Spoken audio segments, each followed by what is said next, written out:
Sorry po sa inyo. Welcome back ulit sa aking YouTube channel. Medyo nagka-diferensya po yung phone ko kanina. Bigla siyang nawala. Naputol. Sayang po yung introduction ko kanina, no? Pero ituloy po natin.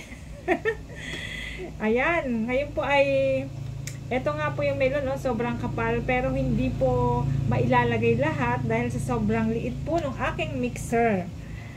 Ito naman po, sabi ng asawa ko, lagyan ko daw po ng creme dansada at meron po kami nito. Mas masarap daw. Kita mo po Talagang siya po ang masisihan dito. Ayan, lagyan natin ng konti. Siyempre. Ayan. Konti lang po. Dahil ito po ay sobrang tamis na rin. Itong melon, matamis na po yan eh. Shout out po sa mga sa mga kamag-anak ko dyan sa Marinduque. Ang init ng panahon. Mag-ingat-ingat kayo. Baka mamaya talagang ang init ay kakaiba. Nakaka-heat stroke po yan. Shout out sa Divine Store! Hi, cha baby! Maraming tambay dyan. Pa-subscribe po na aking YouTube channel. Alam po dyan sa Divine Store, ang daming tambay dyan lagi. Kasi mabenta yung store, yung tindahan ni cha baby. Sa Ilaya po yan. Ayan, takpan na po natin. Shout out din sa mga opisyalis ng Barangay Dolores, Santa Cruz, Marinduque, kay Jimmy Pizarro, Barangay Captain, at sa kanyang mga konsihales na mga masisipag. O, diba? Kumusta po kayo? Alog-alogin po natin ng konti para ma-mix. Ayan, lagay na natin sa mixer. Tingnan natin kung kaya. Sana kaya, ano po. Alam mo po, itong ginagawa ko na to, parang kwentuhan lang po natin dahil ang hirap pong lumabas ngayon. Napakainit po. Pag lumabas ka po, talagang yung ulo mo, minsan, kahit hindi masakit ang ulo mo, sasakat po yung ulo mo.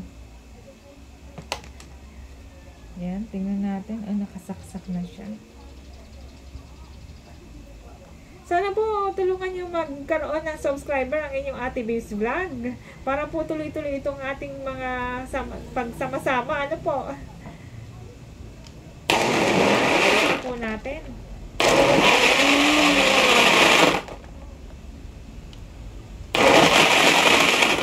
Ayan. Kasi po yung ice medyo mahirap ma-mix. Pero dinulo ko.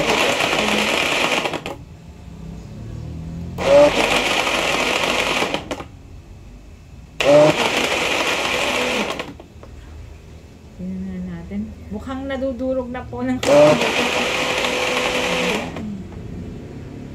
shout out sa asawa ko na si Waldrin Cavile na napakahilig sa pagkain. Sa kanya po ito. Hello and shout out din kay Robin Fajardo. Hello Robin, thank you sa pag-subscribe mo sa akin. At sa lahat din ng mga subscriber ko po, talagang sa kanilang suporta, thank you. God bless sa inyong lahat. Lagi kayong manood ng aking mga videos. At malapit na po akong umuwi sa Marinduque na bakasyon talaga. Magkita-kita po tayo dyan. See you po sa aking vlog, ang Ate Babes Vlog. More videos sa aking bakasyon. Malapit na po ang piyesta ng Santa Cruz, ng Banal na Cruz. Ng Santa Cruz, Marinduque. Magbabakasyon po ako niyan para makapunta ulit ako sa piyesta ng Banal na Cruz. Ayan, tingnan po natin at mukhang durog na po. Ay, oo nga. Ayan, mukhang masarap po siya. Yung pong aking video kanina ay siguro i-upload ko rin. Medyo nagkaroon po ng konting diferensya yung aking phone. Medyo hindi po natapos. Okay, sandali lang po ako ng baso. Hindi ako pagdala ng baso.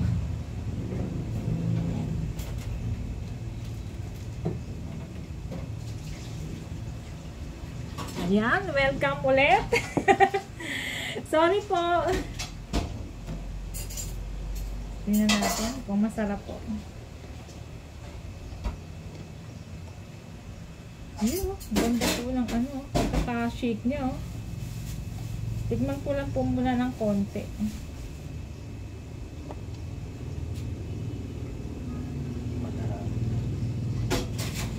Ay, napakasarap po. Masarap po mga talaga yung mayroon siyang krema na Alaska. Tsaka syempre, nilagyan ko po ng Selecta. Take note, hindi po ako naglagay dito ng asukal. Pero ang sarap na po niya. Matamis, tamang-tama lang po yung timpla niya. Kaya, sa lahat ng gustong gumawa ng melon shake, gayahin niyo po ito. Huwag nang bumili sa labas. Magawa na lang ang sarili. Makakatipid pa po kayo. At yung gusto niyo pong lasa ang makukuhanin niyo. Okay. God bless po sa inyong lahat. At isang magandang araw na napakainit na araw ng Huwebes. Ang lagi ko pong sinasabi, mag-iingat kayong lagi at God bless you all.